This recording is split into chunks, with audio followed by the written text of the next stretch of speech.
Hola, es un gran placer estar contigo. Me gustaría comenzar nuestro video de hoy con una pregunta. ¿Puedes percibir los posibles signos del fin de los tiempos en tu vida diaria? ¿Sientes que están aumentando en intensidad y frecuencia, como narran las Sagradas Escrituras? Eso es precisamente de lo que vamos a hablar a partir de ahora. Vamos a analizar algunos pasajes de la Biblia y entender cuáles podrían ser las posibles relaciones que tienen con los eventos actuales. El aumento del número de guerras, eclipses solares, terremotos y otras catástrofes naturales. En fin, todo aquello que Jesús y los profetas afirmaron que serían signos de su segunda venida gloriosa y que señalan el fin, que podría estar más cerca de lo que imaginábamos. ¿Están todas estas profecías cumpliéndose al mismo tiempo? Vamos a comprobarlo. Bueno, antes que nada, es importante dejar claro que la escatología cristiana, es decir, los escritos y estudios sobre el fin de los tiempos, están íntimamente ligados al arrebatamiento, que es la segunda venida de Cristo al mundo. Si eres cristiano, creo que no quedan dudas sobre el paso de Jesús por la tierra, momento en que el Verbo de Dios se hizo carne para la salvación de la humanidad, ¿verdad? Pero, ¿conoces las enseñanzas sobre el regreso del Mesías? Recientemente, según la fecha de publicación de este video, nosotros los cristianos celebramos la Pascua, que es la celebración de la pasión, muerte y resurrección de Jesús. A través de esta solemnidad podemos recordar que Cristo fue crucificado por nosotros, se sacrificó para redimir nuestros pecados y fue muerto para que se cumplieran las Escrituras. Jesús murió de hecho, pero no fue una muerte definitiva, sino una transición, una reconstrucción para el establecimiento de un nuevo orden. Esto queda claro en el Evangelio de Juan, capítulo 2, versículos del 19 al 22. Él les dice a los judíos frente al templo de Jerusalén: «Derribad este templo, y en 3 días lo levantaré». Los judíos entonces le dijeron: «En 46 años fue edificado este templo, ¿y tú lo levantarás en 3 días?» Pero él hablaba del templo de su cuerpo. Cuando resucitó de entre los muertos, sus discípulos se acordaron de que había dicho esto y creyeron en la Escritura y en la palabra que Jesús había dicho. La resurrección de Cristo fue un primer regreso del Mesías al mundo de los hombres, pero los apóstoles y los demás discípulos no podían comprender completamente los designios de Dios. Después de todo, somos seres limitados, simples criaturas ante la magnitud y grandeza del Creador. Ahora bien, lo mismo ocurre en relación con la segunda venida del Salvador. Jesús nos dice en varios momentos que regresaría por su pueblo, pero hasta que eso suceda, no podremos saber con certeza cómo será. De hecho, el mismo Cristo deja esto claro en Mateo capítulo 24, versículo 36. Pero en cuanto a aquel día y hora, nadie sabe nada, ni siquiera los ángeles de los cielos, sino solo mi Padre. Pero eso no significa que nos haya dejado en la oscuridad. Hay innumerables enseñanzas en las Sagradas Escrituras sobre el tema, como el discurso de Jesús en el Monte de los Olivos, que está registrado en los Evangelios de Mateo, capítulos 24 y 25, Marcos, capítulo 13, y Lucas, capítulo 21.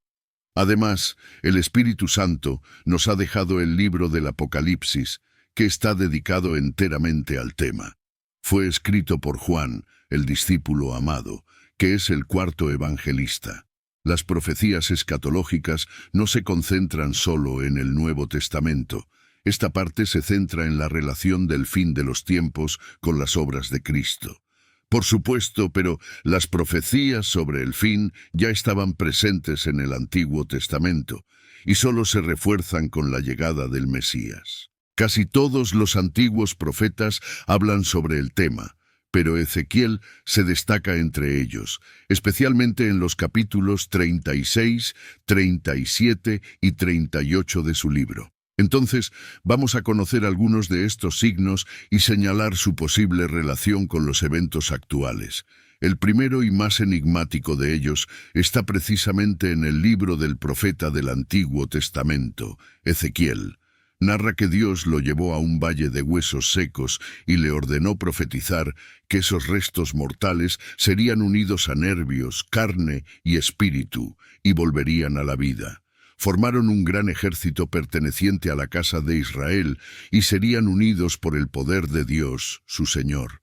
Ya al final del capítulo 37, en el versículo 21, el profeta dice: Así dice el Señor Jehová: He aquí, yo tomaré a los hijos de Israel de entre las naciones a las cuales fueron, y los recogeré de todas partes, y los traeré a su tierra. Muchos teólogos y estudiosos afirman que esta recuperación se produjo con la institución del Estado de Israel por la ONU en 1948, poco después del final de la Segunda Guerra Mundial.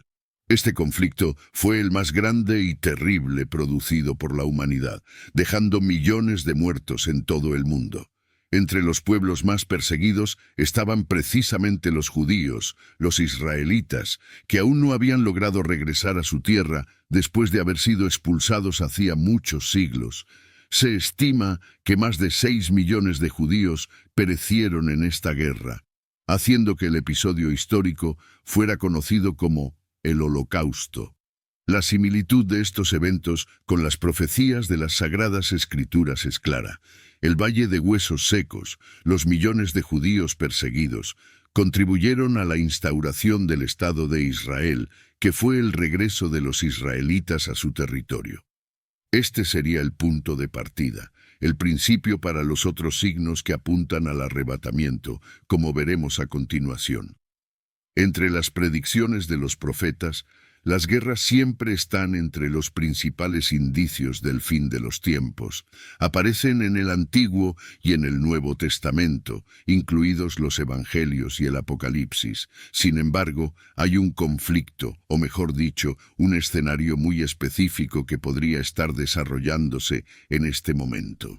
En el capítulo 38 del libro de Ezequiel, el profeta relata que después del renacimiento de Israel, la nación sería escenario de innumerables ataques y conflictos, que serían un signo aún más claro de que el fin estaría cerca. Bueno, la creación del Estado no fue un evento pacífico, y la región ha estado involucrada en conflictos prácticamente durante todo su período de existencia moderna.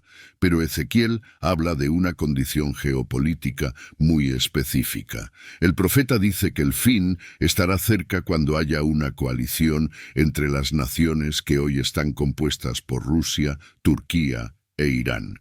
También menciona la participación de países como Siria y Tarsis, que muchos expertos señalan como naciones que emergieron del Imperio Británico, como los Estados Unidos. Ahora bien, basta con abrir cualquier noticiero para darse cuenta de que prácticamente todos estos países están involucrados en conflictos en la actualidad, lo que podría culminar en una posible alianza para atacar a Israel, lo que estaría de acuerdo con los signos previstos por Ezequiel. Este profeta también predijo lo que sucedería con el Mar Muerto. Según él, en el capítulo 47 de su libro, las aguas de este mar se volverían potables y podría albergar vida. Y esto es lo que muchos expertos han notado en los últimos años, con el aumento del uso de las aguas del río Jordán, que es una de las principales fuentes de abastecimiento del Mar Muerto. El volumen del agua salada ha disminuido, lo que ha permitido que de cráteres subterráneos, conocidos como boyas, brote agua dulce, contribuyendo a que algunas especies ya sean capaces de sobrevivir en la región. Y todo esto también podría estar relacionado con los signos comunicados por Jesús a sus discípulos en el discurso del Monte de los Olivos. Cristo dice que habrá guerras, terremotos y otros desastres que sacudirán la vida en la tierra. Recientemente, en relación con la fecha de publicación del video, el mundo fue testigo de un terrible terremoto en Taiwán, que dejó decenas de muertos e innumerables heridos, además de millones en pérdidas materiales. Incluso la ciudad de Nueva York fue afectada por un accidente sísmico en los últimos días, afortunadamente en menor medida. Pero aún así, Muchos expertos señalan que América del Norte está al borde de experimentar otros eventos como este, como el Big One, que sería provocado por la falla de San Andrés, y el The Really Big One, que podría comenzar en la costa noroeste del Pacífico y hacer sentir sus efectos incluso en Japón. Tenemos videos aquí sobre estos dos eventos en el canal y puedes consultarlos a continuación. Pero retomando nuestro tema, incluso el Sol y otros astros celestes aparecen en las profecías. Hay indicios de que las tinieblas dominarán el mundo, lo que ha preocupado a muchos con la incidencia del eclipse solar del pasado 8 de abril. Incluso hubo especulaciones que relacionaron este evento con el inicio de las operaciones del LHC, el acelerador de partículas que se encuentra en Suiza. Pero el instituto ya se ha pronunciado al respecto, desmintiendo que hubiera alguna conexión entre los fenómenos. Sin embargo, como el propio Cristo nos enseñó, nunca será posible para nosotros prever cuándo llegará realmente el fin. Este es un misterio que pertenece solo a Dios, y por más que podamos ver algunos de estos signos en los eventos actuales, solo podemos esperar, perseverar en la fe y guardar sus preceptos. Sigamos los consejos de Jesús que están en Mateo 24, del 42 al 44. Velad pues, porque no sabéis a qué hora ha de venir vuestro Señor. Pero sabed esto, que si el padre de familia supiese a qué hora el ladrón habría de venir, velaría, y no dejaría minar su casa. Por tanto, también vosotros estad preparados, porque el Hijo del Hombre vendrá a la hora que no penséis. Nos vemos en el próximo video. Adiós.